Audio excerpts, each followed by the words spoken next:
Ah, Olá, pessoas, tudo bem? Espero que sim. Eu sou o Edmilson Miranda Júnior e aqui do meu lado está o professor Jorge Godoy. E aí, professor Jorge? e aí, Ed? Insightei a todos aí que nos acompanham e que nos acompanharão a qualquer momento que queira acessar essa live. É um prazer estar aqui com a gente, né? E também estar com vocês. Olá, pessoas.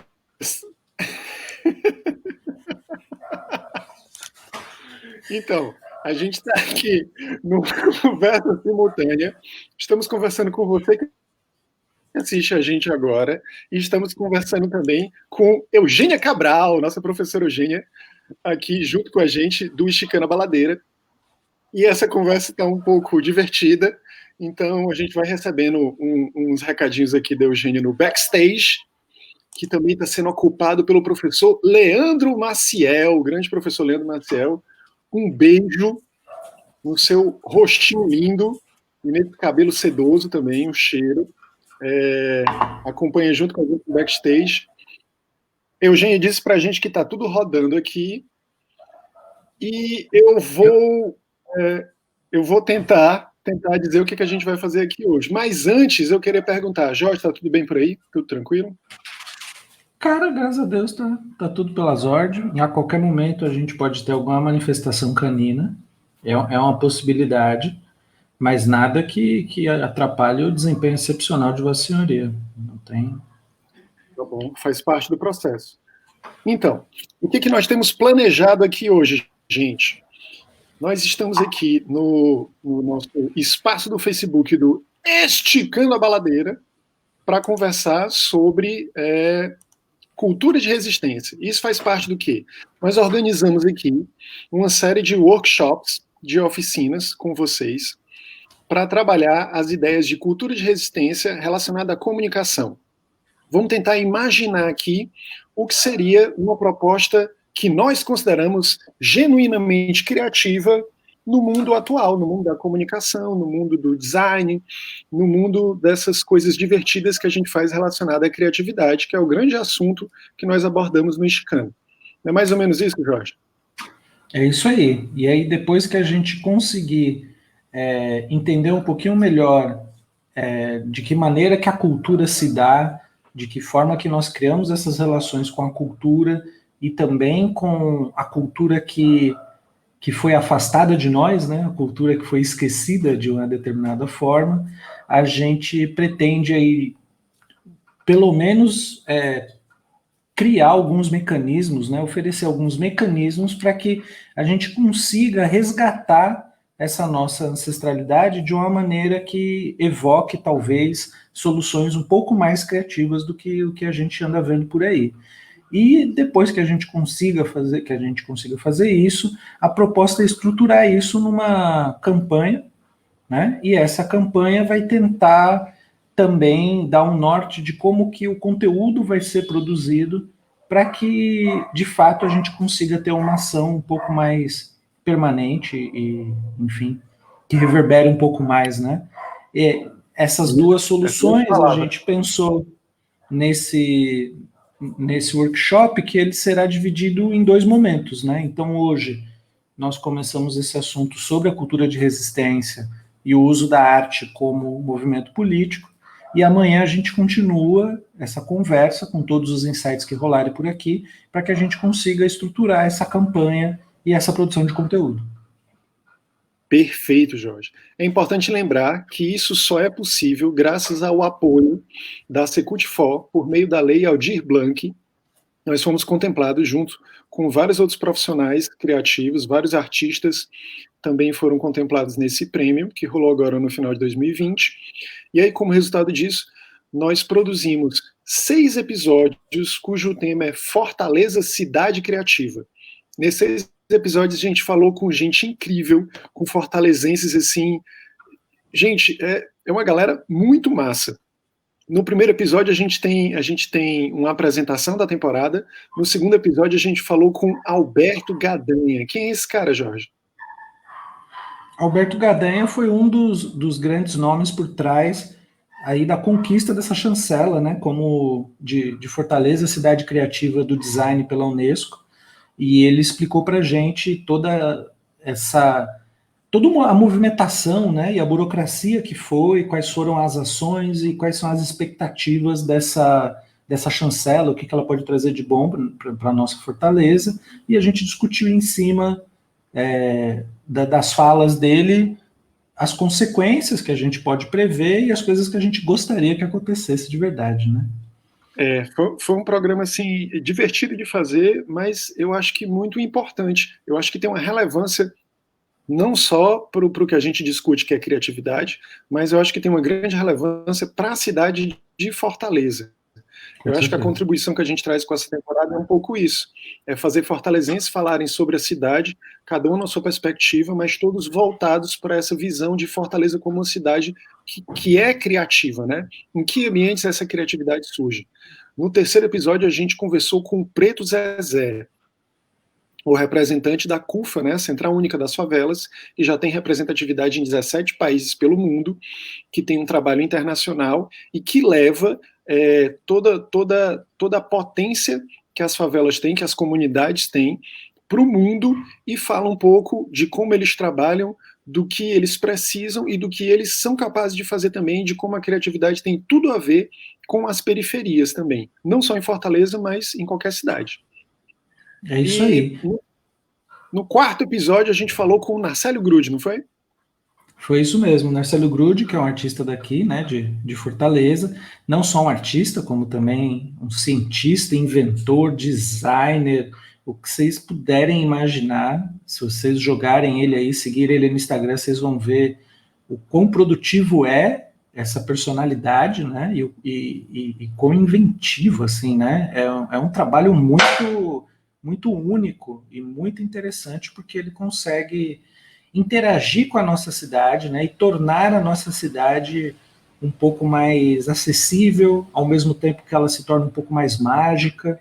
Ele tem essa capacidade de conseguir encontrar talvez pontos de desinteresse, né, ao longo de toda a cidade e transformá-los aí em grandes eventos, seja nas áreas mais requisitadas aí, né, do turismo, seja na periferia, né? Exatamente. E a gente já lançou também o quarto episódio, não foi, Jorge?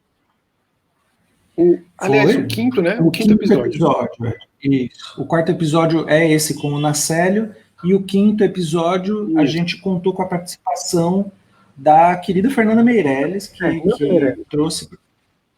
Desculpa, não Da cortou Fernanda aqui Meirelles. o seu áudio. Isso.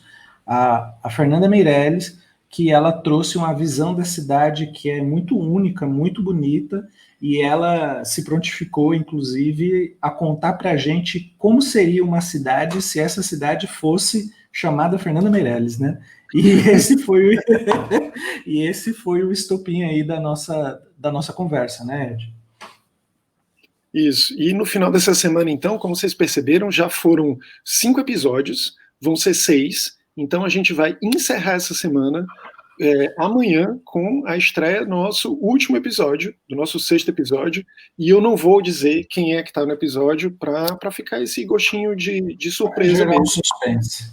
Mas podemos dizer, né, que vai fechar com chave de ouro, talvez com uma das visões mais sensíveis e contemplativas, né, de todos os nossos convidados. Então, já deu para perceber que a gente se diverte fazendo esse negócio de podcast, que a gente já fez muita coisa aí relacionada a isso, e essa temporada foi incrível, foi muito bom fazer, foi um desafio também, foi muito desafiador, e agora a gente está, acho que, comemorando, coroando tudo isso com essa proposta de seminário. E como é que funciona? É uma proposta um pouco diferente. Estamos nós dois aqui, eu e o Jorge, e a ideia é que a gente desenvolva um grande brainstorm baseado nos temas que nós estamos trazendo. A proposta inicial se baseia na seguinte premissa: até onde a gente pode ir para falar de criatividade?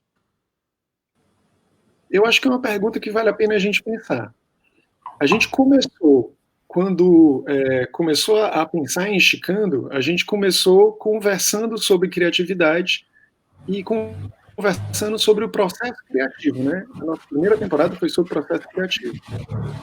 Só que a gente estava pensando nas etapas que esse processo tem, como isso acontece, e aí a gente foi para autores, a gente foi buscar acadêmicos, artistas, depoimentos de colegas, a nossa própria experiência profissional durante o ato criativo, e a gente pensou em 8 etapas do processo criativo. A gente inventou isso. Depois, na segunda temporada, a gente chamou pessoas do mercado criativo de várias áreas, do cinema, da música, das artes marciais, e a gente desenvolveu como falar, como pensar sobre o processo criativo, conversando diretamente com quem cria, né? Com quem vive disso, basicamente.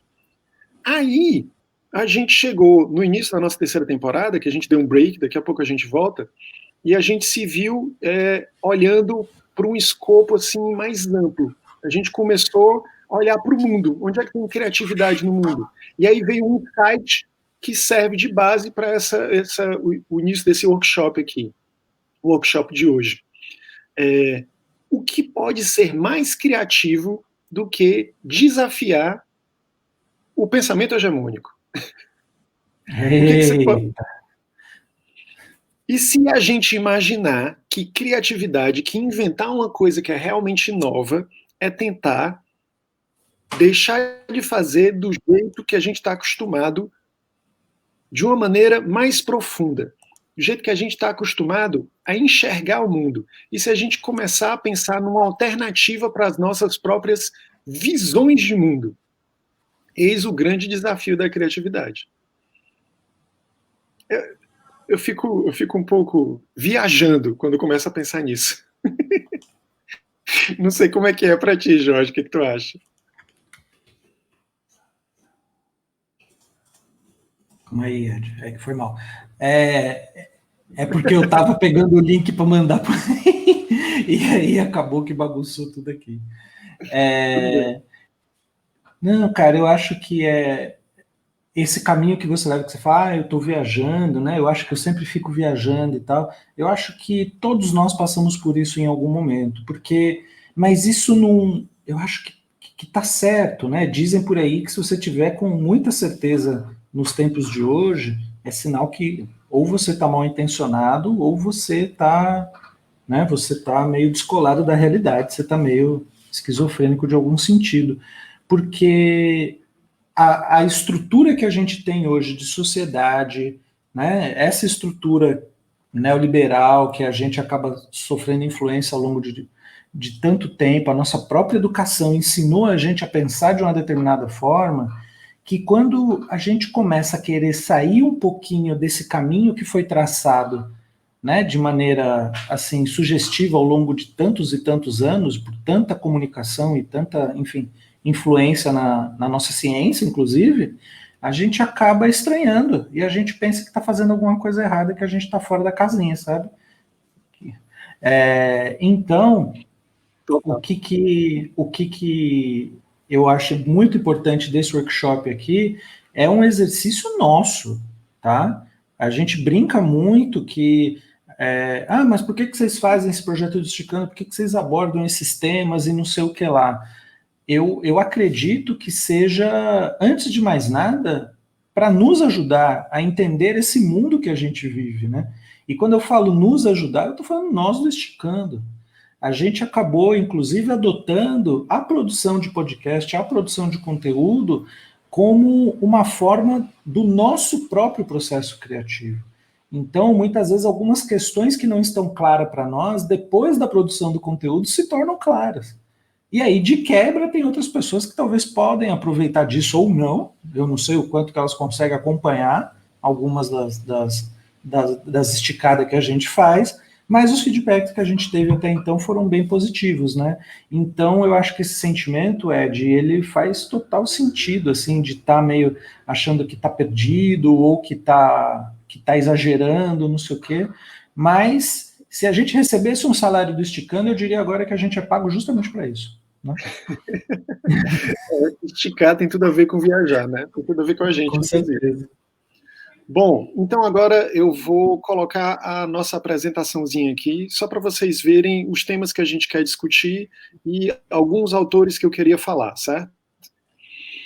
Muito obrigado aí, a produção já deixou a tela pronta para a gente. Vamos começar a pensar na palavra cultura, né? A gente está falando de cultura de resistência, que culturas a gente está querendo discutir? Vamos tentar imaginar o que a gente chama de cultura. Normalmente, a gente trabalha a noção de cultura relacionando a arte, né? Se a gente for imaginar do senso comum, Jorge, como é que tu costuma ouvir dos teus alunos em sala de aula, quando começa a falar sobre cultura? O que tu acha que eles diriam? O que é cultura? Cara, pois é, eu acho que a cultura ela tem um estigma que já está todo errado, né? Que parece que quando a gente começa a falar sobre cultura, a gente está falando sobre algo que gera um status, né? Uma elevação social, sabe? Então, isso já é bizarro só do ponto de partida, né? Pois é, quando a gente fala de cultura, é engraçado que ou você fala da alta cultura, como é chamada, a alta cultura, coelhinhos voadores aqui, como o Jorge gosta de dizer, e aí você está se referindo a museus pela Europa, por exemplo. Ou então uma pessoa que estudou muito, ela tem muita cultura. Ou então você pensa em cultura como algo relacionado a um determinado povo, como tradição, como algo que é tradicional. A cultura do brasileiro, a cultura do norte-americano, a cultura do chinês, enfim. Isso quando não é utilizado cultura como justificativa de atos questionáveis, né? Então, e também tem essa conversa, que inclusive está muito em voga aí, que é esse lance de fazer o quê, né? Cultural, sabe? Pronto. O que está acontecendo? Não tinha pensado nisso, mas é verdade, é uma justificativa, né? Faz parte da cultura daquele povo. É uma passada de pano acadêmica. É tipo isso, é uma passada de pano acadêmica. Mas do que a gente está querendo colocar aqui? A referência que eu estou usando é de um conjunto, de um grande campo, de uma grande área de estudo conhecida como os estudos culturais, certo? Em alguns lugares ela é colocada como os estudos de cultura, mas os estudos culturais mesmo tem uma história que vem lá de Raymond Williams e outros autores muito importantes para a área e que trabalham as primeiras investigações. Eles partem ali da literatura, eles começam a olhar um fenômeno que na Inglaterra se desenvolveu, esses estudiosos primeiros vinham lá da Inglaterra. Eles começam a olhar para um fenômeno que é, durante o processo ali acho que eu vou me enganar agora da data especificamente, mas é de uma das etapas do processo de industrialização. Num daqueles momentos, houve um aumento da quantidade de pessoas que tinham acesso à educação. Houve o que é chamado de um acesso à literacia. As pessoas, em maior número, os trabalhadores tiveram acesso a aprender a ler. Estou esperando o nosso historiador de plantão aqui dizer a data. Pronto, ele vai confirmar para a gente aí quando é. Se é na segunda metade do processo da Revolução Industrial, enfim, não vou lembrar agora.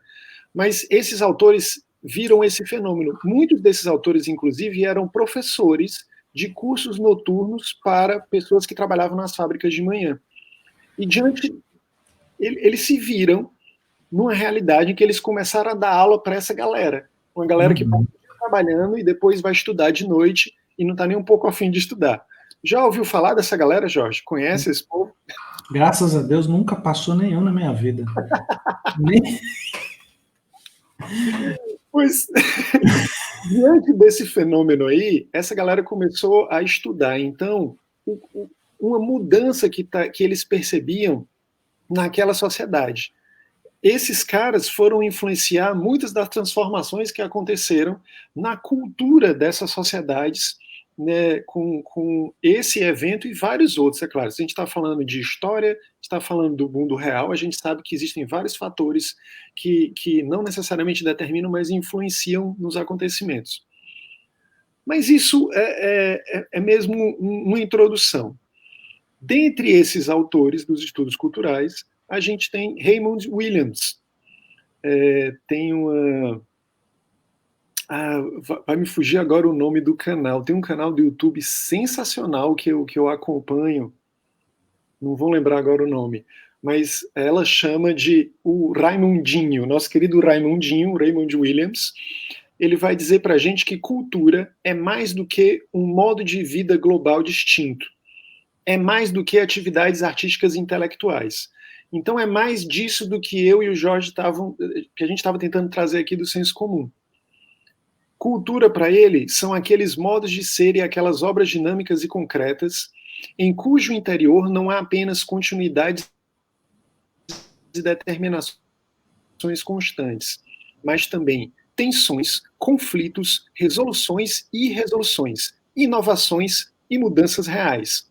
Se eu pudesse destacar uma palavra aqui dessa rama de palavrão que ele colocou, é conflito. Ele mostra para a gente que cultura não é só tudo isso que a gente exemplificou aqui. Não é só arte, não é só autocultura, não é só tradição, não é só um comportamento de um determinado grupo de pessoas. Cultura é tudo isso, não é só, é tudo isso. E mais, é justamente os conflitos e as tensões que ocorrem no meio de uma sociedade, no meio de um agrupamento humano. Aí vem outro cara depois e diz que cultura é uma produção e um processo em constante mutação, para concordar com a noção de tensão e conflito que é posta por Raymond Williams. Esse cara é o Stuart Hall, um autor muito importante para a área dos estudos culturais e não só, para a comunicação também. Ele é muito importante para a filosofia e para a sociologia. Ele vai dizer que cultura não é uma questão do que as tradições fazem de nós, mas daquilo que nós fazemos das nossas tradições. Cultura não é a tradição que eu tenho do Ceará de quando eu estou descendo a rua lá da Barra para visitar meus pais. Toda vida que alguém olha para mim, eu faço... Isso é também parte da cultura. Isso é parte da cultura que eu adquiri sendo criado naquele lugar. Mas não é só isso. É o que eu faço com isso. É como isso acaba, de certa forma, influenciando nos processos que eu desenvolvo enquanto indivíduo e no modo como eu afeto outros indivíduos que convivem comigo também. E isso é um processo que se desenvolve com grandes agrupamentos, que a gente analisa em pequenos e grandes grupos, são os chamados fenômenos sociais que se desenvolvem a partir dessas tensões e conflitos. Paradoxalmente, ele vai dizer que as nossas identidades culturais, aquilo com que a gente se identifica, em qualquer forma acabada, estão à nossa frente. E a gente está sempre num processo de formação cultural. A cultura não é uma questão de ontologia, um palavrão que ele usa. Não é só ser, mas também de se tornar. De novo, ele fala que a cultura é um processo que está o tempo todo mudando. Então, Raymond Williams introduz a noção de tensões e conflitos dentro da cultura, que ela é todos esses processos juntos, e o Stuart Hall vai dizer para a gente que ela é mais, e ele traz a noção de identidade. Ele é mais do que algo com que a gente se identifica. É mais do que algo, do que um modo como a gente identifica um determinado grupo de pessoas. Ela é uma questão de se tornar. A gente precisa da cultura para literalmente saber quem nós somos. É bonito isso, né, Jorge? O que tu acha? Eu acho que... bom, sou suspeitíssimo para falar. Não é só para nós nos tornarmos, né? Mas eu acho que tem uma questão também de reconhecer de onde viemos e reconhecer como que esses que vieram antes de nós nos influenciam da maneira como nós somos hoje. Porque tem uma questão que pouco é falado, né? Que parece que a responsabilidade sobre os atos dos seus ancestrais cabem a eles, que até aí é verdade. Mas Olha aí o intelectual do som. O Elton está falando com a gente. Grande Altinho. Um beijo, Elton. Querido, coisa linda. Eu entendo que, por mais que realmente seja de responsabilidade deles, isso não exime também a nossa responsabilidade. Isso eu demorei muito tempo para aceitar dentro de mim, sabe? Essa coisa de que é o pensamento que a gente tem hoje. Ah, eu não tenho culpa da escravidão. Eu não escravidei ninguém, não escravizei ninguém para estar sofrendo disso, sabe? Não, mas peraí, mas eu hoje recebo todos os, né? Eu usufruo de todos os privilégios dessa barbaridade que foi feita há tanto tempo atrás dos nossos ancestrais. Agora, eu tive culpa nesse cartório? Acredito que não, a não ser que a gente vá falar de reencarnação. Ao mesmo tempo, né? Ao mesmo tempo, eu preciso reconhecer esse privilégio para que algo possa ser mudado, sabe? Porque senão a gente vai estar sempre reciclando velhos hábitos, né? Então, na hora que você fala de se reconhecer, de se. Eu também entendo que é um exercício de ego, né? Antes de mais nada. Porque você só consegue, de alguma forma, se reconhecer no outro quando você deixa de pensar em, assim, de mirar toda a atenção em você mesmo, né? E o exercício da cultura tem muito a ver com isso, porque senão você está sempre se sentindo como um alienígena, né? Você é sempre um estrangeiro, porque ao não reconhecer o que veio antes e o que está à sua volta dentro de você, então quem é você? Você não consegue ter esse paralelo, sabe? Por mais que você pense, não dá para ter. E quando alguém coloca em xeque isso que você entende como quem é você, quando alguém coloca em xeque algum aspecto da sua cultura, a cultura que te ajuda a identificar como você se reconhece, você entra em parafuso. Sim. Muitas vezes as pessoas se tornam violentas. Isso é o que acontece, por exemplo, tu deixa um exemplo muito claro. Quando alguém diz que você tem que se responsabilizar, assumir a sua responsabilidade como pessoa branca, por exemplo. Existe um aspecto específico dessa sociedade que a gente vive, da cultura onde a gente está inserido, que te beneficia em determinadas situações simplesmente porque você é uma pessoa branca. Você reconhecer isso não é dizer, me desculpe por conta do que meus ancestrais fizeram. Não é disso que se trata. Não tem como a gente voltar no tempo. É, na verdade, tentar reconhecer que graças a isso existe um padrão e que para a gente para que a gente consiga que esse padrão mude, a gente precisa reconhecer que ele existe e pensar formas de mudar. Porque tem gente que diante disso, ei, reconheça que você tem privilégios. Tem gente que diante disso entra em parafuso e Sim. vira, inclusive, a violenta com as pessoas. E o que eu acho legal é que é nesse momento que, de repente, uma pessoa que conseguiu baixar um pouco esse ego nesse sentido, ela pode ter um insight de repente, falar assim, poxa, mas quer dizer que se eu estou, entre aspas, gigantes, aí, me aproveitando, né, porque desse privilégio, será que eu também não posso me aproveitar dele para tentar minimizar isso que foi feito e tornar mais rápida essa busca pela igualdade, né, finalmente?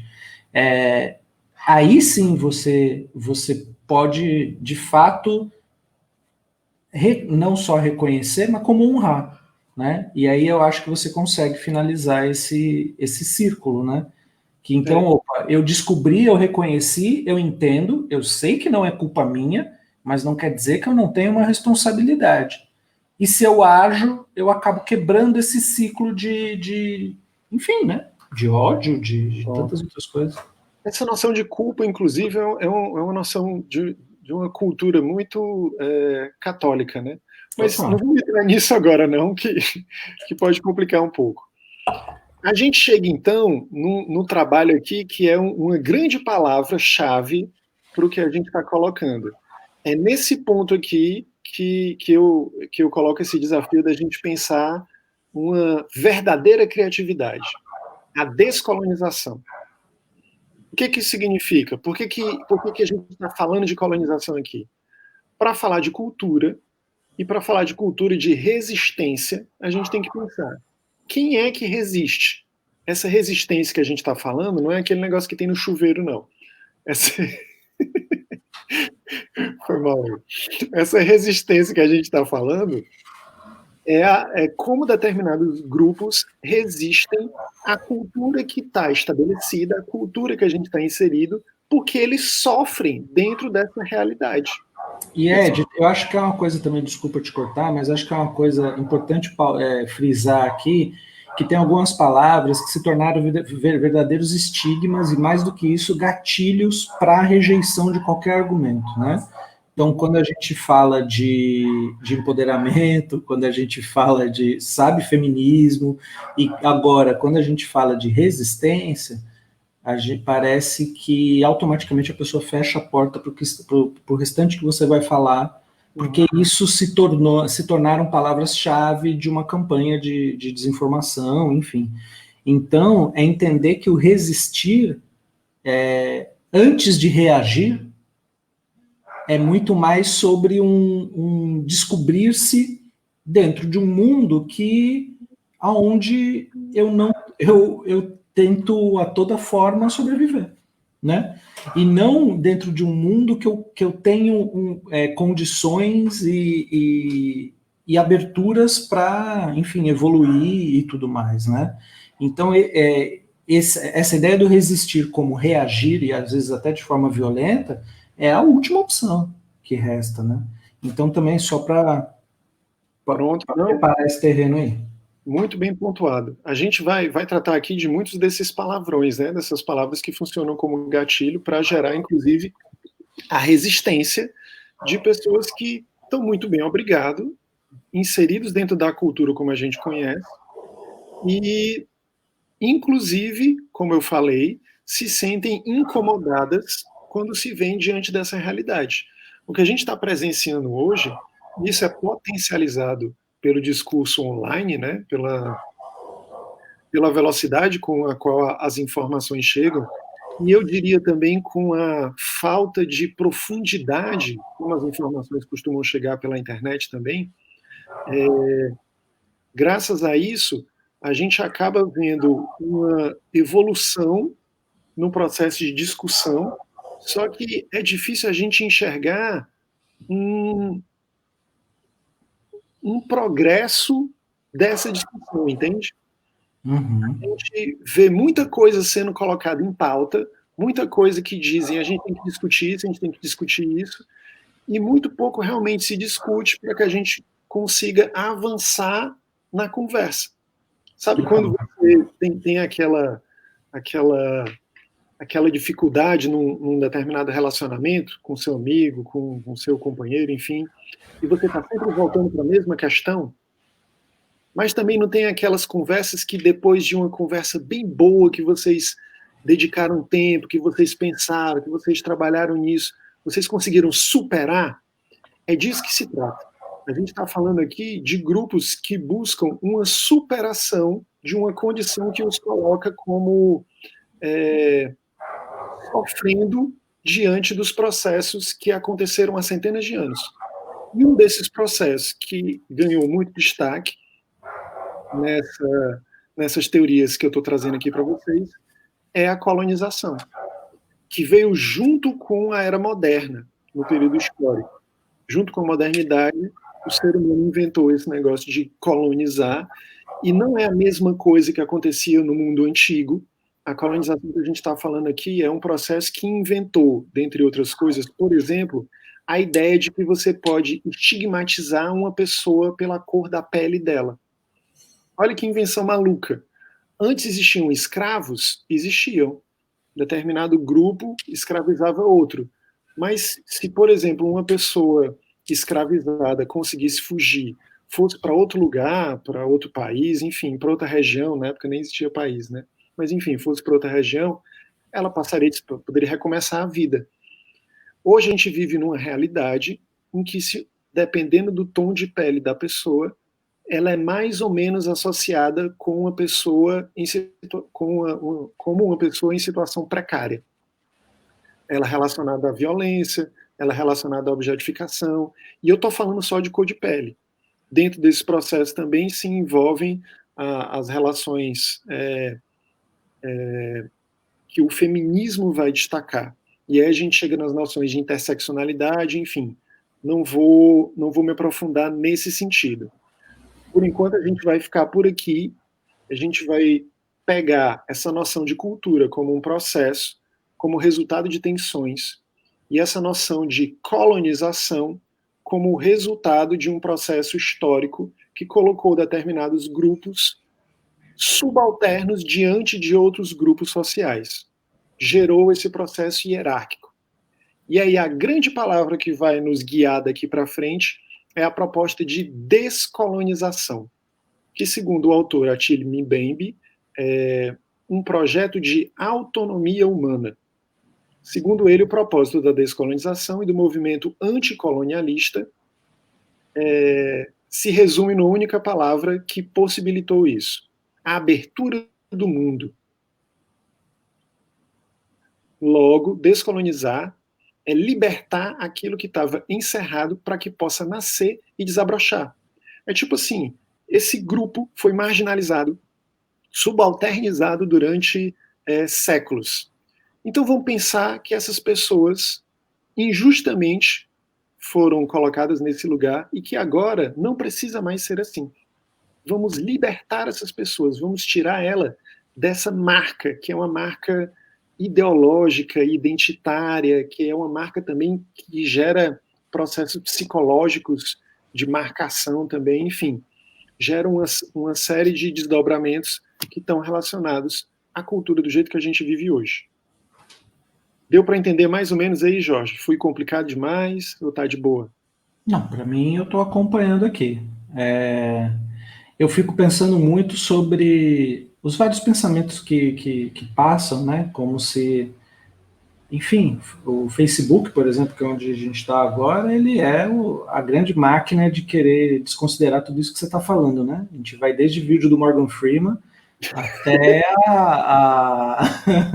até enfim, até a político negro dizendo que não, que acha besteira, que acha bobagem tudo isso que você está falando. Mas o grande ponto de tudo isso, e que é inegável, é que é o seguinte: você que não concorda com esse discurso, você ao menos concorda que as pessoas, né, que hoje sofrem com isso não deveriam sofrer? Pois é. Isso é muito simples. Não, eu concordo. Provavelmente a maioria das pessoas vai responder algo nesse sentido. Tá. E já que você concorda, você pode fazer algo a respeito? Não, mas isso aí não vai mudar, isso vai levar muito tempo para mudar. Aí são as respostas que vão. Né? O negócio foi construído em 500 anos, não sou eu que vou mudar e coisas do tipo. Mas eu gosto de pensar, e talvez essa conversa nossa tenha esse propósito, entre tantos outros, de que não precisa resolver. Assim, não é que não precisa, mas a gente não está propondo resolver, que você resolva. O que eu estou propondo é que você torne o seu entorno um pouco menos colonizante. Que você, pelas suas escolhas, consiga, de alguma maneira, quebrar esses ciclos, nem que seja poucos. Então, se você pode indicar pessoas, se você pode, por exemplo, eu como professor, se eu posso apresentar artistas negros aos alunos, por que não? Se eu posso indicar documentários, se eu posso dar temáticas diferentes, por que não? Entendeu? E isso voltado a diversas culturas e diversos aspectos, né? Então eu acho que é só uma postura de deixar de ser passivo frente às injustiças do mundo, né? É um pouquinho, não é tão difícil assim, sabe? Pronto, é isso aí, Jorge. Quando tu fala de concordar ou discordar, eu acho que tem outra palavra que a gente pode colocar que talvez deixe mais claro.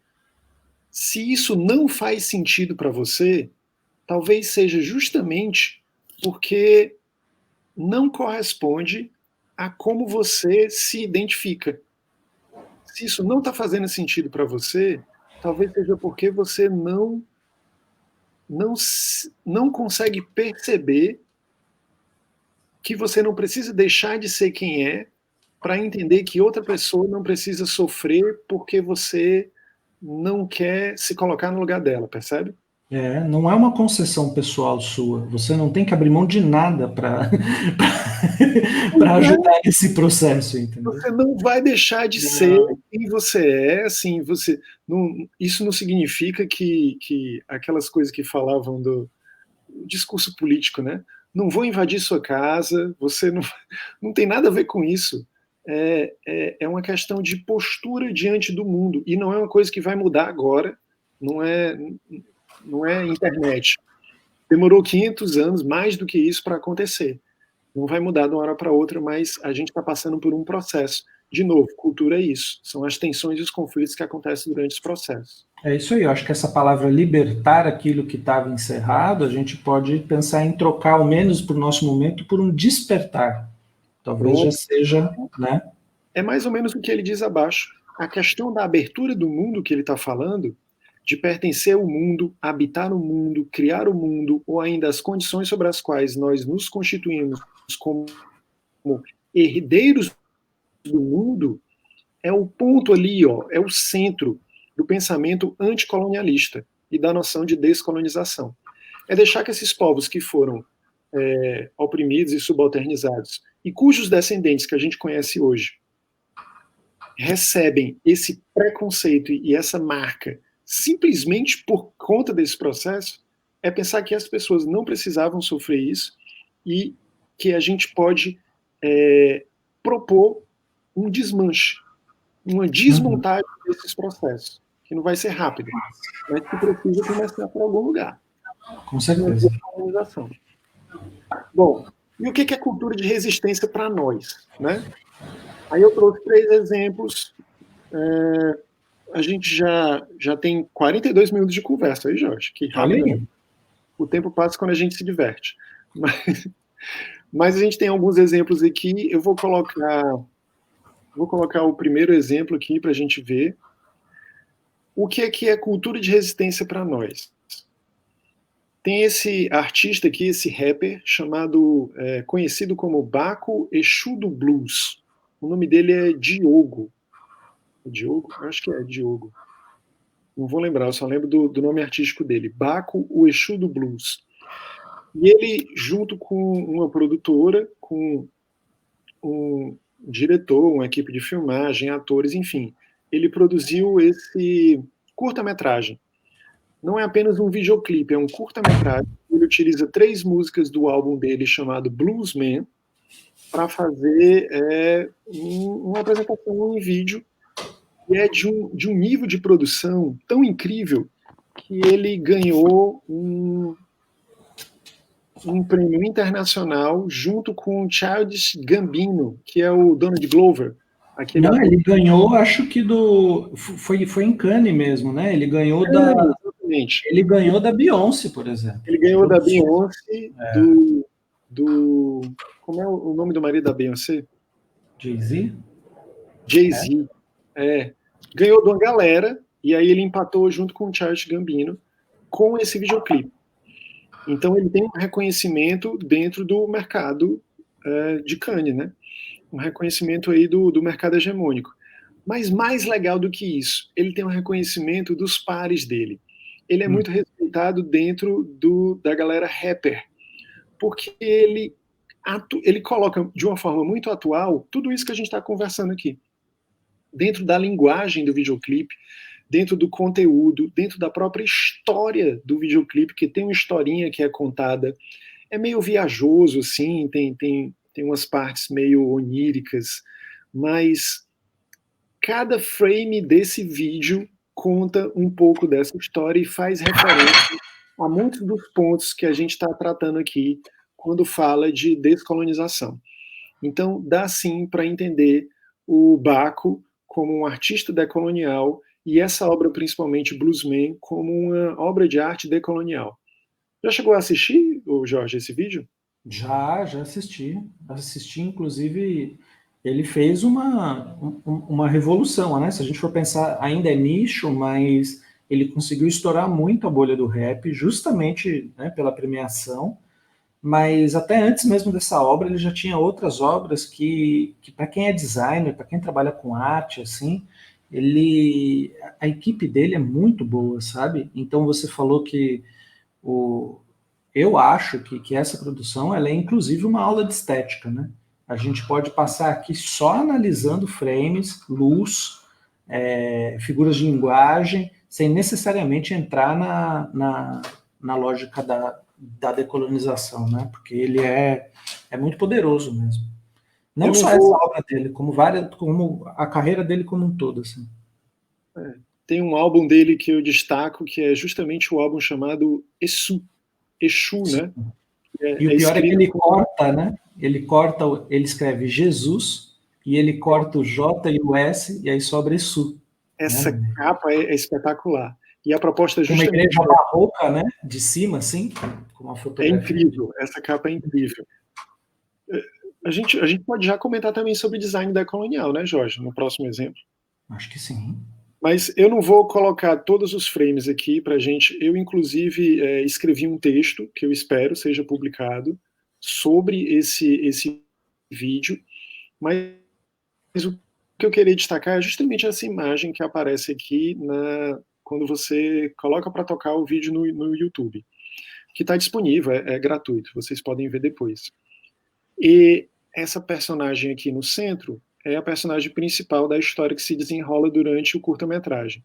E é curtinho mesmo, gente. Se eu não me engano, tem 10 minutos, uma coisa assim, 8 a 10 minutos.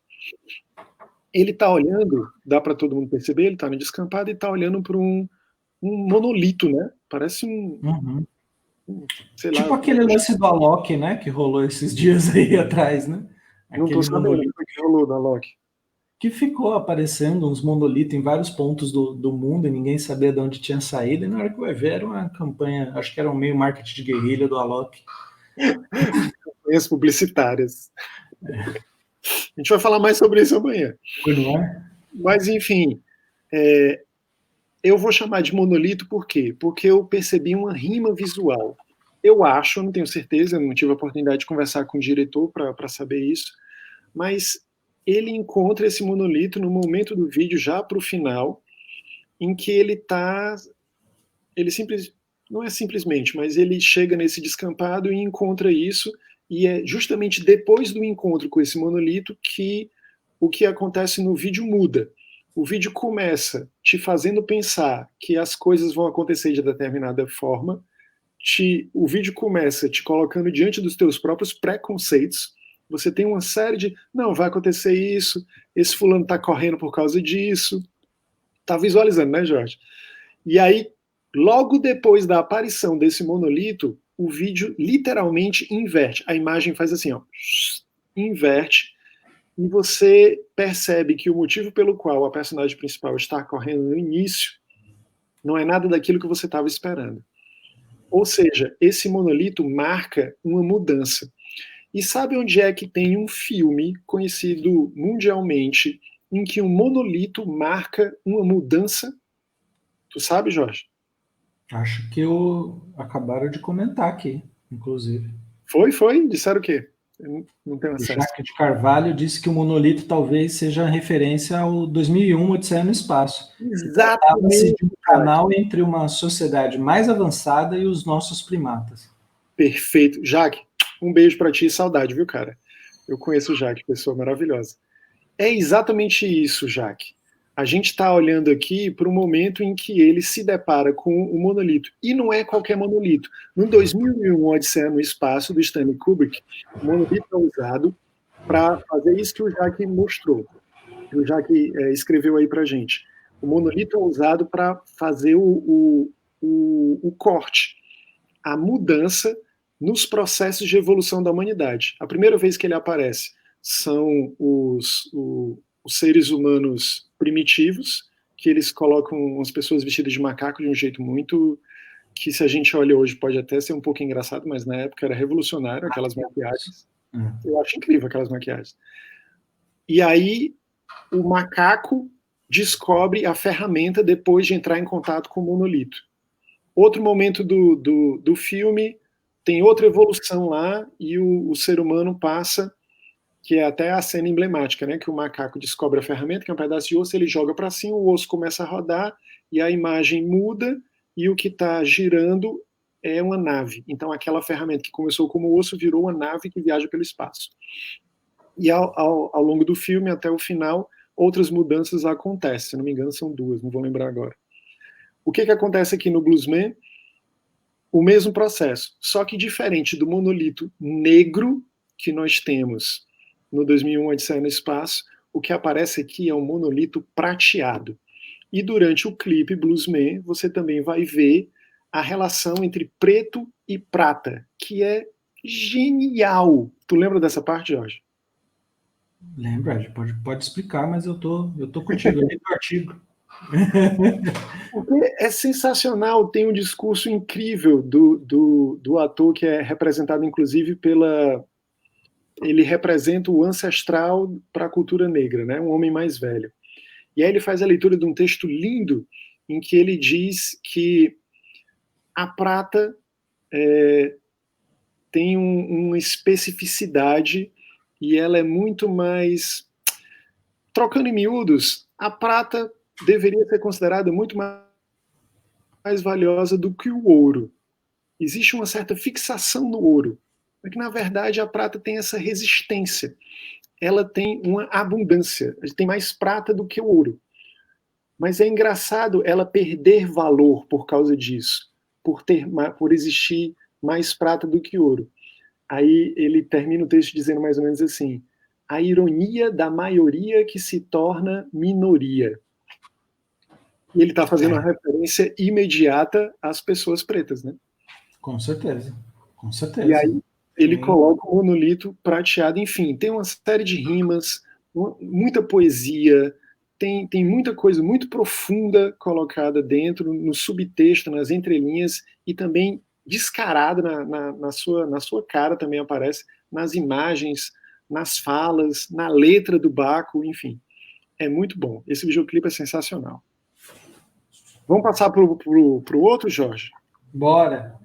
Vou até dizer para o pessoal aí, né, que a gente sente, mas não tem como passar o videoclipe inteiro aqui de 10 minutos e sem contar também que a transmissão ela acabaria ficando truncada e perderia muito da fluidez necessária, né? Então a gente recomenda muito que quem está por aí agora, se quiser, antes do Ed aí, depois de um tempo, ó, vai ver e volta, que vocês vão ver como o que o Ed falou é uma coisa assim que são várias chaves mesmo de leitura aí, né, de todo o processo.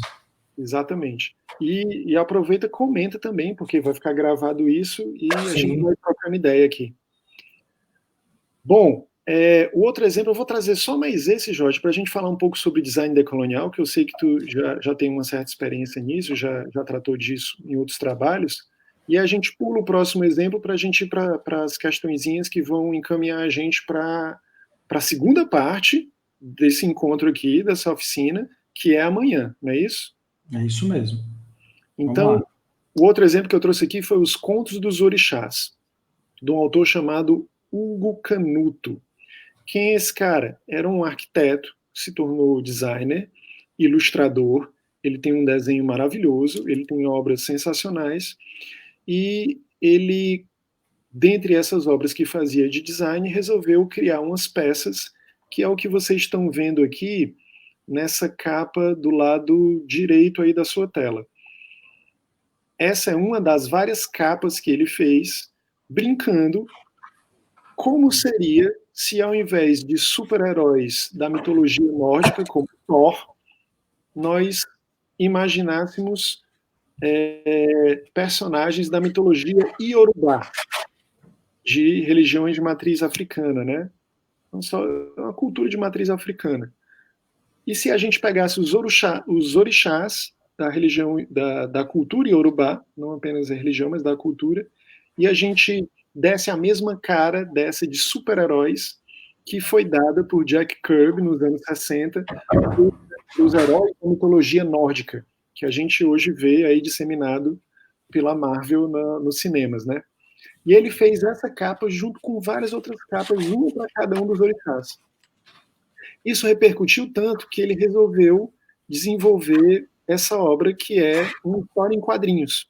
Ele fez uma história completa, onde ele fala, ele descreve uma grande aventura apresentando todos os orixás, ou pelo menos a maioria dos orixás, do panteão da cultura iorubá.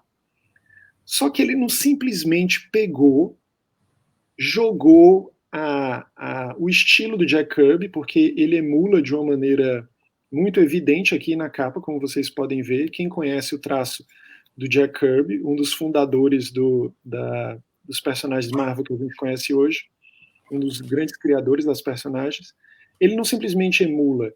Ele, ao longo do processo de desenvolvimento da obra, ele evoluiu dentro do próprio estilo. Você percebe aqui do lado esquerdo que a própria roupa do Xangô, que é esse personagem principal, que é o deus do trovão, o equivalente, né? Na verdade, ele é o senhor do fogo e do trovão também.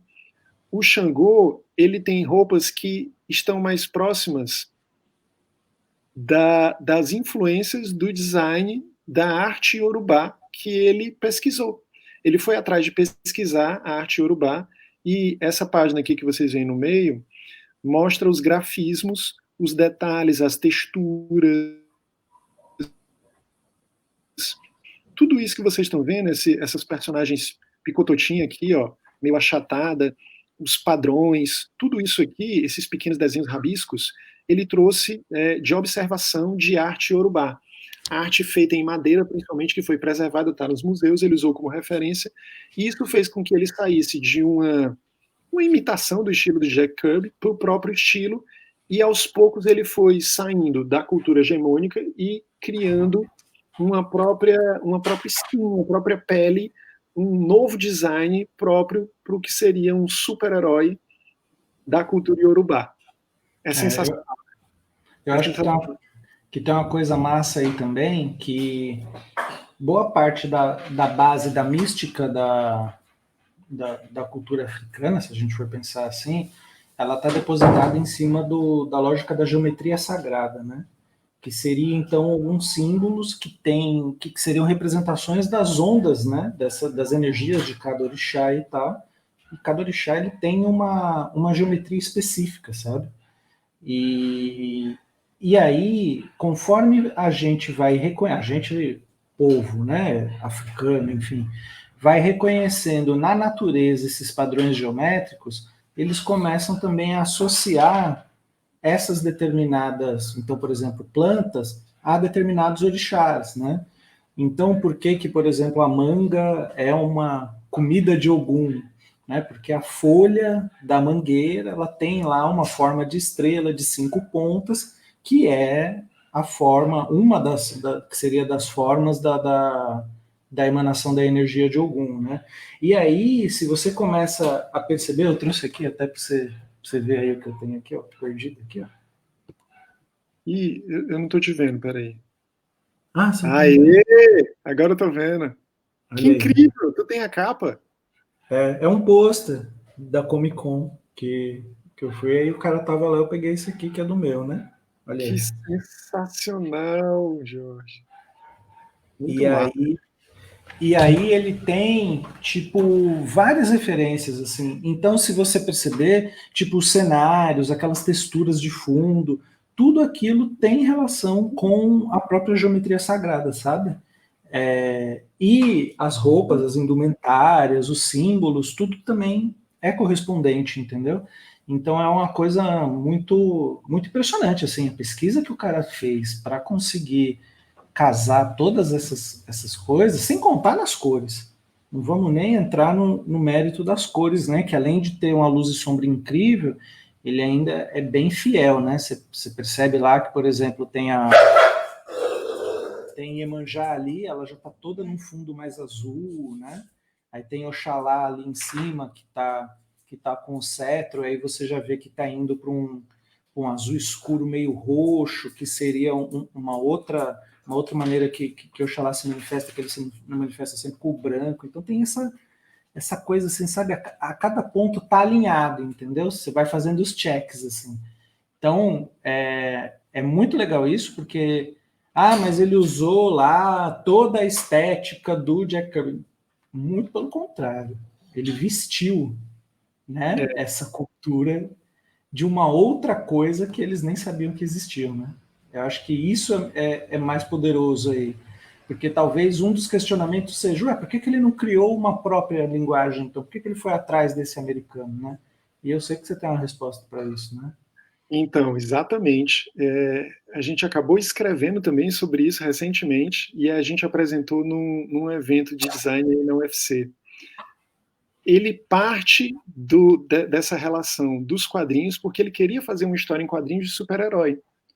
E como eu expliquei para vocês, o trabalho começa justamente porque ele resolve fazer essa homenagem. Só que a gente sabe que a gente já discutiu isso em outros programas, nos podcasts, mas o processo criativo surge justamente um desafio como esse. O que eram só capas, pôsteres, homenagens, talvez até uma brincadeira que ele fez para colocar no portfólio, quando ele entra no processo de pesquisa, e o Jorge também tem essa edição do Conto dos Orixás, no final ele mostra a lista de livros e de autores acadêmicos e não acadêmicos que ele pesquisou, pesquisa extensa que ele fez mesmo, ele mergulhou profundamente na cultura iorubá. Ao longo desse processo, ele foi desenvolvendo o próprio estilo, como a gente vê comparando aqui, ou seja, ele, dentro do que estava estabelecido, Jack Kirby é a referência de quadrinhos de super-herói norte-americanos, que é a referência para o mundo de quadrinhos de super-herói. Ou seja, é o hegemônico, é o que está consolidado. Se você fala de quadrinhos de super-herói, alguém vai fazer uma referência aos heróis Marvel e DC, e dentre desses, tanto a Marvel quanto a DC, o rei dos quadrinhos é Jack Kirby. Então ele entra dentro desse mundo, desse universo, e daí ele desenvolve, ele desmonta nesse processo e acaba chegando no desenvolvimento do próprio estilo e acaba trazendo à tona uma cultura que foi abafada, que era relegada somente aos terreiros, principalmente no Brasil, que era entendida como uma cultura menor, que muitas vezes era entendido por outras religiões, como uma cultura demoníaca, isso era associado à cultura de matriz africana, e ele pega tudo isso e coloca, não, isso é uma religião como são outras religiões, e é tão importante e deve ser tão valorizada quanto os deuses nórdicos, por exemplo. Não é porque é africano que não deve ser valorizado. É incrível como ele entra dentro do universo dos quadrinhos, por aí, pela referência de Jack Kirby, e acaba trazendo mesmo à tona uma coisa que estava soterrada, né? Diante de muito preconceito, debaixo de muito preconceito. Caraca,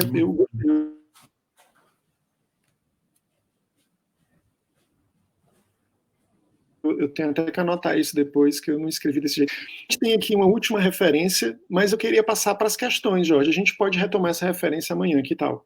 Tranquilo, bora. Beleza. Então, a gente tem aqui umas perguntas, que a proposta é a seguinte. Eu vou brincar aqui num bate-bola junto com o Jorge, e se vocês que estão acompanhando aí a conversa quiserem escrever alguma coisa, vem junto com a gente. A ideia é a seguinte, é um exercício, é um brainstorm. A gente vai usar essas perguntas para estruturar aqui, para desenhar o que seria uma campanha publicitária ou uma campanha de comunicação decolonial. Uma campanha cujo tema são culturas de resistência. Quer se espreguiçar, Jorge? Quer esticar a baladeira? Muito bem, né? Acho que uma ideia para se começar a pensar além de o que você quer comunicar, né?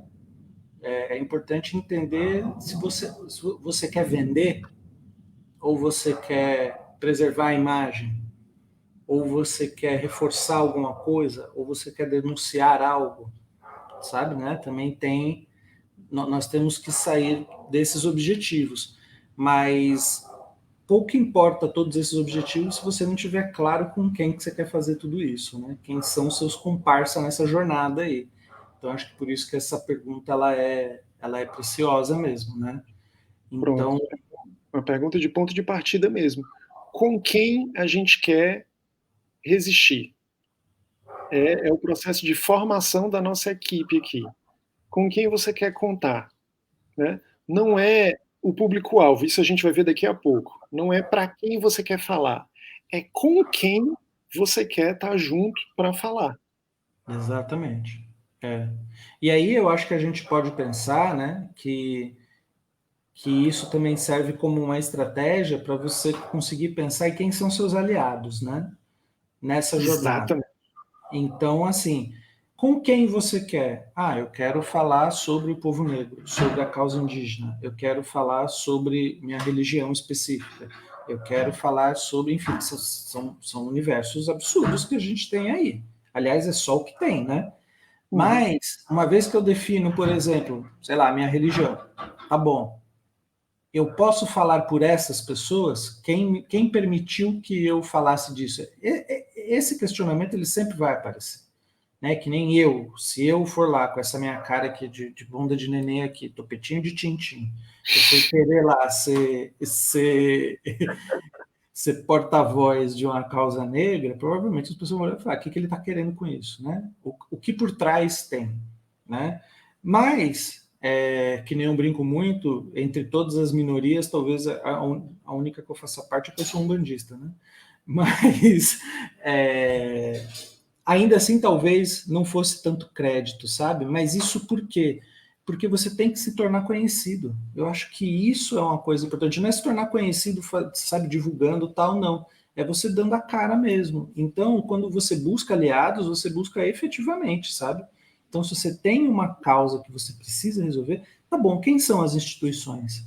Quem são eu vou chamar de personalidade, mas talvez os alicerces, o, culturais e né, de destaque, os líderes de comunidade, quem são, Isso. quais são essas trajetórias e de que maneira eu consigo me aproximar dessas pessoas ou desses lugares, né? Para começo de conversa. Porque senão a gente já corre o risco, pensando aqui, né, de ter um briefing super falho. Se a gente voltar lá na nossa primeira temporada, a ideia né, a primeira etapa é descobrir qual é o problema. A segunda é o quê? O exercício da empatia. Opa, como é que eu vou ficar falando aqui se eu não me aproximei? Se eu não me coloquei no lugar, se eu não vivi junto, se eu não sofri junto, se eu não compartilhei das dores e delícias aí de todo esse processo, né? Então eu acho que é claro que as coisas que são mais importantes levam mais tempo. E aí talvez por isso que seja importante a gente discutir isso, né? Com quem significa que você está disposto a não trilhar sozinho. Acho que Pronto. essa é a primeira coisa que Perfeito, temos Jorge. que pensar. Eu acho que você está falando de lugar de fala, né? Você falou um pouco sobre o lugar de fala aí. E é importante lembrar, tem um livro muito legal chamado O que é Lugar de Fala, escrito pela Djamila Ribeiro. Acho que é O que é Lugar de Fala, o nome do livro. E ele explica muito bem, é um livro didático, é um livro super bem escrito, super acessível, e ele explica muito bem que lugar de fala não é aquilo que a gente vê na internet, que eu digo, é um absurdo isso que fizeram com o fulano de tal, cala a boca que tu não é mulher para dizer isso, né? Sai daqui que não tem nada a ver. Não, cara, existe isso que o Jorge está falando, existem as pessoas que entendem que isso é uma questão que deve ser defendida e as pessoas que se aliam a essa ideia. Então, não é porque você não é negro que você não tem nada a ver com isso. Pelo contrário, é justamente o contrário. Não é porque você não é mulher que você não tem nada a ver com isso. De novo, pelo contrário. É justamente porque você tem uma série de privilégios, quando você os tem, que você deve assumir esses privilégios e fazer alguma coisa para que isso não seja perpétuo, para que não seja para sempre. E essa alguma coisa é relativamente simples, é mudar a chave mesmo, é resistir e é perceber que o seu lugar de fala tem mais a ver com como você assume essa responsabilidade por estar nesse mundo do que com o que você pode ou não pode dizer. Eu lembro que uma vez pediram para resumir, eu não lembro quem foi, para resumir num tweet o que seria lugar de fala, e aí responderam: troca lugar por ordem. E aí eu falei, pô, Uau! assim, Total! Perfeito, pronto, está aí. Não quer dizer que eu não posso falar. Eu só não quero. Só não faz sentido eu ser o primeiro, né? Caraca, excelente, excelente. Nunca pensei que viesse um negócio tão lúcido de um tweet. É isso aí. Então vamos partir para a nossa essa questão aqui definida, quer dizer, explicada, a gente parte para a próxima. Só lembrando que amanhã a gente vai tentar transformar esse brainstorm numa coisa mais definida, gente, para que saia uma campanha aqui desses nossos encontros mesmo, certo? Então, a segunda pergunta é: que luta eu quero assumir? E aí sim a gente está falando aqui de público-alvo. Para quem é que a gente quer falar, né? Quando a gente fala de público-alvo, então, a gente está se perguntando aqui, no caso, de novo, retomando a ideia da questão da negritude, né? Eu não estou falando só para os meus irmãos negros, eu estou falando também para as pessoas brancas que têm uma responsabilidade no processo, que também têm uma branquitude que muitas vezes sequer é admitida, aquela ideia de que cor de pele branca é cor de pele, né? Não é branco. Que é um negócio meio estranho, mas que já diz muito a respeito dessa noção que a gente tem de que existe um pensamento do que é normal e certo, e de que tudo que não corresponde é estranho e deve ser desvalorizado. Não é por aí. Quando a gente está falando de público-alvo, então, é saber que a gente tem que comunicar para uma série de grupos que estão em diferentes níveis de privilégios e sofrendo diferentes níveis de preconceito também. É mais ou menos isso, né, Jorge? Eu acho que, por exemplo, eu brinco muito. Então, novamente, né? Branco aqui, tal. Pensando assim, o Racionais era o Kylie J dos Racionais era meu vizinho, sabe? Putz, E na época lá, chegava um bando de caminhonete lá com adesivo de 4P, né? Poder pro povo preto. E eu olhava para aquilo e ficava, caraca, né? E era irado, o logo lá deles era irado e tal. E eles eram super gente boa, trocava ideia com a gente, não sei o quê. E aí, quando chegava a galera do Racionais na casa do Kylie J lá, chegava uma porrada de caminhonete, carro, tudo, não sei o que lá, tinha uma mística na rua que eu não poderia me aproximar, porque senão eu iria apanhar. Porque eu era branco, e brancos não eram bem-vindos. De fato, assim, poucos brancos se viam lá, embora tinha gente do Racionais que era branca, né? Enfim. Mas o ponto não era esse. O ponto é que tinha essa conversa de que para nós sermos mais fortes, nós pretos sermos mais fortes, há essa impressão de que então nós rejeitamos o branco. Mas parece que isso também era causado, e eu conversava disso com os meus amigos, inclusive com o filho do KLJ lá, o William, que é assim, cara, eu entendo todas essas questões. Eu era um moleque, né? Nem sabia de muita coisa. Mas assim, vocês dizem na sua música que branco, filha da puta, é filha da puta e não sei o que, não sei o que lá. E aí eu ficava, porra, mãe, eu não fiz nada, tá entendendo? E aí eu tô falando tudo isso por quê? Porque quando a gente volta pro Baco e a gente vê a obra dele, de alguma maneira, como é que eu posso explicar isso? É muito estranho, porque eu não estou deslegitimando, pelo amor de Deus, a luta oh, do cuidado. pai do Racionais, não é isso. Mas o que eu quero dizer é que o Baco ele tem essa sensibilidade agregadora, que não é melhor nem pior, mas ela cumpre uma função. Porque segregar também faz parte, tá entendendo? Segregar também é um movimento de resistência e de reação. Eu não estou falando que não é legítimo, pelo amor de Deus. Mas o que eu quero dizer é o quê? É que quando eu, por meio da minha comunicação, eu passo uma mensagem um pouco mais agregadora, eu consigo expandir. Olha, Jorge, tu está falando de uma coisa que é uma questão dentro do movimento negro, pelo que eu venho percebendo nesse tempo que comecei a pesquisar isso. Tem um autor, inclusive, escreveu um livro Pele Negras, Máscaras Brancas, Frantz Fanon. Quem estuda já sabia que eu ia falar sobre isso, porque ele inclusive no Brasil, está cada vez mais famoso nos últimos anos. Ele fala um pouco sobre essa questão. Ele é um cara que, se você for ler o livro, você vai no último capítulo de Pele Negras, Máscaras Brancas. E ele fala da importância de se reconhecer que a colonização e o racismo são uma invenção. a gente tem que lembrar que isso foi inventado, que isso não existe. Que as pessoas negras são pessoas, que as pessoas brancas são pessoas e que elas não deveriam ser entendidas como seres diferentes. Sim, prefácio do Morgan Freeman, né? Exato. Aí você imediatamente lembra do Morgan Freeman. Só que isso é no último capítulo, Chapa. Ele passou por todos os outros capítulos falando de questões psicológicas. Ele era psiquiatra, começou por aí, porque esse livro, eu acho que foi esse livro, que era uma tese que foi rejeitada. Uma tese de doutoramento na área da psiquiatria. Mas ele passa todo um processo, inclusive você entende que ele participou do movimento da Revolução Argelina. Foi na Argélia? Acho que foi na Argélia. Ele participou, então ele incentivava a luta armada. Então você lê o livro e você entende que a proposta do Fanon é, e que ninguém vai negar, somos todas pessoas. É mais ou menos o que o Morgan Freeman diz. Mas isso não significa que a luta já está ganha. Isso não significa que eu vou deslegitimar e dizer que não vale a pessoa que quer lutar para que as coisas sejam transformadas. Não, e outra coisa, esse último capítulo, ele é o último porque é o objetivo, é a meta. Exato. É aquilo que nos motiva. É onde ele quer chegar. Não é até lá, não pode ser. Até lá, infelizmente, tem que pegar em armas, e aí, dependendo, se você está na Argélia dominada, sofrendo uma série de questões políticas, sociológicas, ideológicas, que tem que pegar em arma.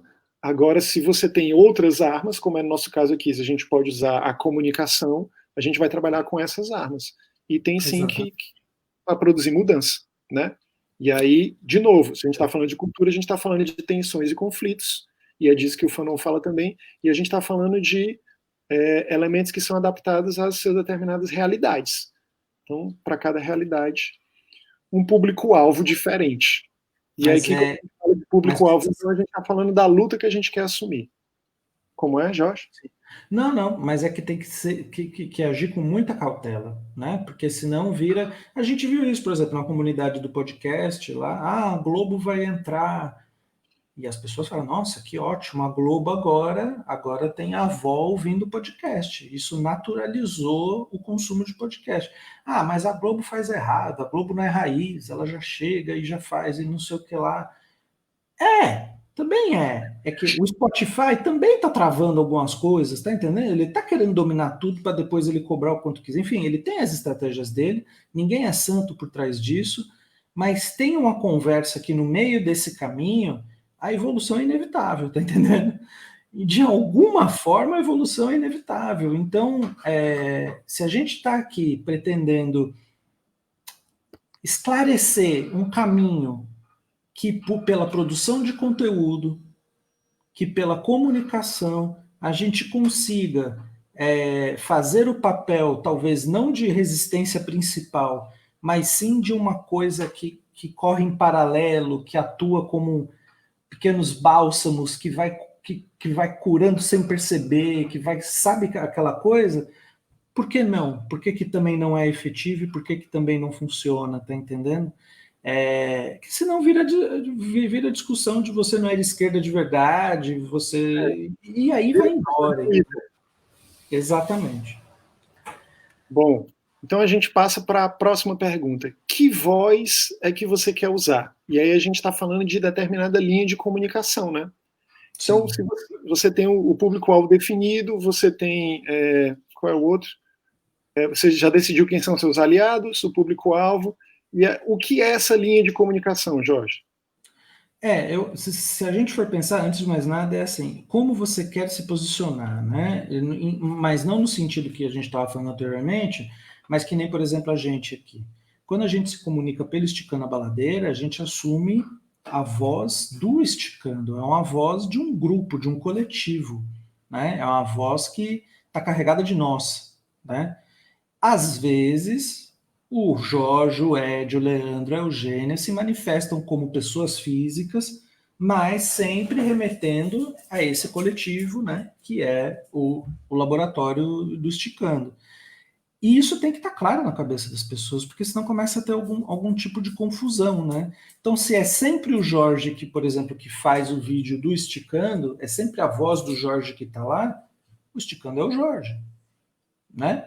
Mas é isso que eu quero que aconteça? Aí são as escolhas que têm que ser feitas, né? Porque há, inclusive, determinados discursos que fazem sentido pessoas falarem, mas quando marcas falam, pelo simples fato de serem marcas, e marcas eu estou colocando assim no sentido de um coletivo, já não cola. Sabe, uma pessoa falar daquela maneira faz sentido, mas uma marca já não, né? É E não verdade. à toa as próprias marcas tentam se humanizar de alguma forma, né? Ponto Frio faz Pinguim, Netflix tem lá o atendimento deles como se ele fosse uma pessoa física, a pessoa Netflix respondendo. Eles tentam de alguma maneira se humanizar para poder quebrar algumas barreiras nessa comunicação. Então eu acho que é um pouco dessa lógica, sabe?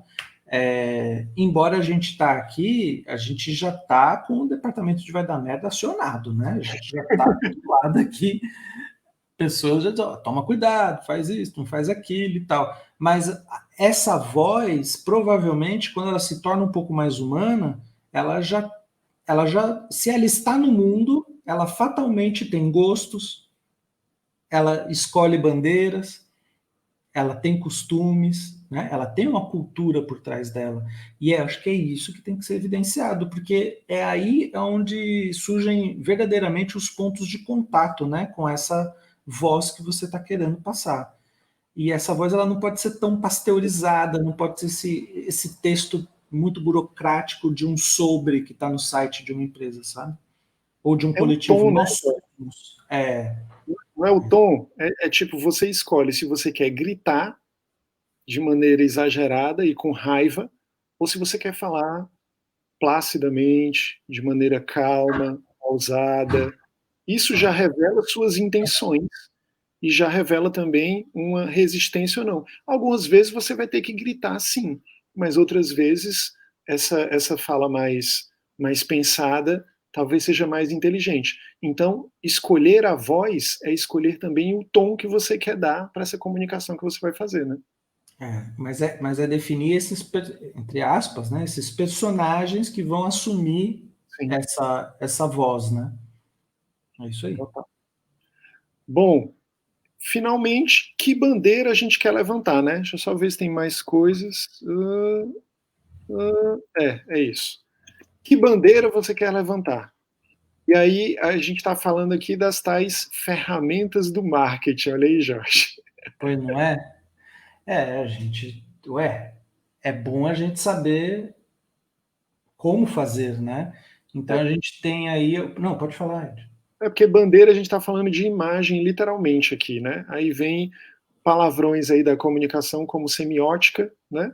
E Sim. como signos, como sinais, uma cor, uma textura, o jeito que você vai montar o design, então, e as ferramentas específicas da gestão. Quando você vai mostrar, planejamento de mídia, de que forma você vai mostrar, o que aparece antes do que, a hierarquia das informações. Então, levantar uma bandeira não é simplesmente hasteá-la no mastro. Você tem que costurá-la, você tem que desenhá-la, você tem que projetá-la, você tem e principalmente você tem que garantir que ela seja colocada de uma maneira que se torne visível pelo tempo que você acha relevante para a sua comunicação. E de preferência na maior quantidade de lugares possíveis também, né? Sim. Também tem isso, né? Que pontes a gente quer construir? Aí a gente começa a amarrar com o que a gente colocou lá no início, né? E aqui a gente está falando, se a gente for trabalhar com marketing digital, como é a nossa intenção, é a criação de canais. No caso, a gente está aqui falando com vocês pelo Facebook, né?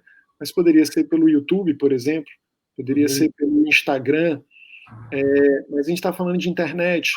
Se a gente tivesse acesso ao mercado hegemônico de determinado mercado país, né? A gente poderia falar pela TV, pelo rádio, ou a gente pode tentar utilizar as redes sociais como criação de pontos de disseminação de informação, ou a gente pode pagar para o Facebook para ele dar a partida numa campanha que vai atingir determinados públicos por meio do algoritmo também. Então, os canais são literalmente as pontes que vão ajudar com que você consiga sair do seu ponto de partida com seus aliados e você alcance as pessoas que você quer que saibam da sua mensagem que quer ser comunicada, né? E acho que uma coisa importante é que, assim, há uma grande ilusão de que eu crio o YouTube, o LinkedIn, o Facebook, o Instagram e eu começo a postar umas coisas lá e acabou. E uma hora vai dar certo, né? Mas o que a gente tem que tomar cuidado, e que nesse slide não está claro, mas a gente vai conversar sobre isso, né? Que o canal em si né? A grande questão é o conteúdo, né? Então, talvez, muitas vezes, a gente tem que decidir qual é o tipo de conteúdo que a gente quer passar antes de escolher os canais. Porque tem determinados canais também que esse conteúdo não tem reverberação. E aí depende muito, né? Que nem, por exemplo, a gente. A gente escolheu o podcast por várias questões, né? Porque a gente é feio, porque, porque a gente pode editar, porque era muito mais cômodo para a gente, porque o formato facilitava as nossas discussões de alguma maneira. O Elton, né? O Elton junto com a gente. Intelectual, a gente tem o estúdio, a gente. Enfim, a gente gosta de falar pra caramba e tal. E era uma maneira também de reverberar, de disseminar isso, né? Muito mais fácil. Mas esse formato que a gente está fazendo aqui, por exemplo, se a gente tivesse adotado, porque a gente entendesse que um determinado carisma ou muitos dos nossos argumentos perderiam muito se não fossem acompanhados de imagens, talvez seria mais interessante a gente ter feito um canal no YouTube. Tá entendendo? Da mesma maneira que se a gente tivesse ali com discussões rápidas e pontuais, ou sempre preocupados em estar pegando pautas quentes, a gente obrigatoriamente teria que estar ativo, né? Não que a gente não esteja, mas estar produzindo conteúdo de fato no Twitter e no Instagram. Tá entendendo? Sim. Então, tudo depende do quanto de fôlego que você tem, dos recursos que você tem acesso, né? E da mensagem que você quer passar. Qual é o nível da profundidade da mensagem que você quer passar? Porque tem muita gente que também fala que é produtora de conteúdo, mas ela fica criando post lá de 1000 por 1000 pixels, escrevendo um negocinho, arrasta para o lado e gostou disso? Legal. Acabou. Tá entendendo? Então, assim, é conteúdo? Não vou falar que não é, mas qual que é o nível desse conteúdo? Se você está brincando de signo, ótimo, vai dar certo, entendeu? Mas dependendo da astrologia. Não, eu sigo todas, né? Eu sigo todas. Inclusive tem uma muito boa que é signos nordestinos, né? Mas se você está preocupado em passar uma mensagem que é um pouco mais profunda, que precisa, que nem essa que a gente está colocando aqui, de uma lógica de decolonização, o negócio é mais embaixo, né? Você não consegue tornar isso, palatável com uma imagenzinha que você passa para o lado, ou com os podcasts podem ser muito enfadonhos. Então, de fato, a gente precisa ter uma estratégia que vai puxando pessoas e essas pessoas vão passando por, né, conforme elas vão, entre aspas, conseguindo digerir esse conteúdo, elas vão querer ter acesso a um conteúdo um pouco mais profundo e elas vão migrando por esses canais, né? Então, isso que tem que ser desenhado aí. Eu acho que por isso a palavra ponte faz todo sentido, porque Total. realmente a gente tem que ir costurando por entre esses caminhos, né? Bom, mudei. Que mensagem você quer deixar? E aí é o que o Jorge está falando dos conteúdos, né? Exatamente. Que é a produção do conteúdo especificamente. E aí eu coloquei aqui cronograma de produção, escalas, explicação de cada meio, funções de cada um para a sua produção. É porque aqui já é a formatação, né, da campanha em si. Que é o que a gente vai conversar amanhã, né? A gente vai se aprofundar um pouquinho mais nessa conversa aqui amanhã, mas só para entender também que é muito importante que lá naquela primeira pergunta, que é quem são seus aliados, é interessante pensar nisso também, que os seus aliados também têm que contribuir com determinadas competências que você não possui. Então eu tô aqui, eu falo muito bem, eu não sei o que lá e tal. Tá bom, edito podcast, entendeu? Eu tenho essa noção, eu tenho timing. Pô, intelectual do som, vamos combinar, não conheci ninguém melhor. Caio Corraine, né? Léo, o outro lá, o Léo, eu até esqueci o nome É o dele. Lopes. Léo Lopes, entendeu? Não chega nem no chinelo. Então é para dizer isso. Essa equipe é muito importante que não seja um bando de equipe que sabe, todos eles são os ratos de biblioteca, entendeu? Legal, mas quem produz? Né? Quem corre atrás? Quem capta? Quem edita? Quem posta? Quem organiza? Né? O que é a bênção da Eugênia na vida do Esticão? Não é? Ainda bem. Entendeu? Então, assim, são coisas que parecem ser bestas, mas elas podem, assim, fazer com que o projeto nunca saia, sabe? Simplesmente pelo fato de que tem pessoas que têm determinadas qualidades e outras não. E faz parte do jogo, né? Então, é nessa hora que a gente pensa aí nessa escala de produção, né? Também. Quem faz o quê, quanto faz e participa. É por aí. E, finalmente, a gente chega na entrega. E aqui, a ideia é que a gente pegue todas essas perguntas que a gente foi comentando aqui e explicando uma a uma, para definir e traçar a nossa estratégia de ação. É um desenho inicial e que amanhã a gente vai tentar solidificar. A gente vai tentar. Como eu falei, gente, isso é um exercício. Isso é um grande brainstorm, é uma oficina mesmo, um workshop nesse sentido, que vocês que estão participando aí junto com a gente podem trabalhar juntos. Então a gente vai ter um dia para pensar, para mastigar, para imaginar o que a gente vai fazer com tudo isso, e amanhã a gente retoma aqui e vamos tentar ser mais rápido, que a gente tinha muita coisa para explicar hoje, mas a gente retoma para dar seguimento e tentar ver como é que vai ser essa nossa campanha que vai ser disparada logo a seguir. Não é isso, Jorge? É isso mesmo, Ed. Acho que a gente já deu uma base aí, né? Pelo menos uma cutucada aí. E lembrar, gente, que não é porque a gente está falando do decolonial que precisa, que tem que ser sobre a causa negra. Tem que ser, não tem que ser nada. O incômodo é seu.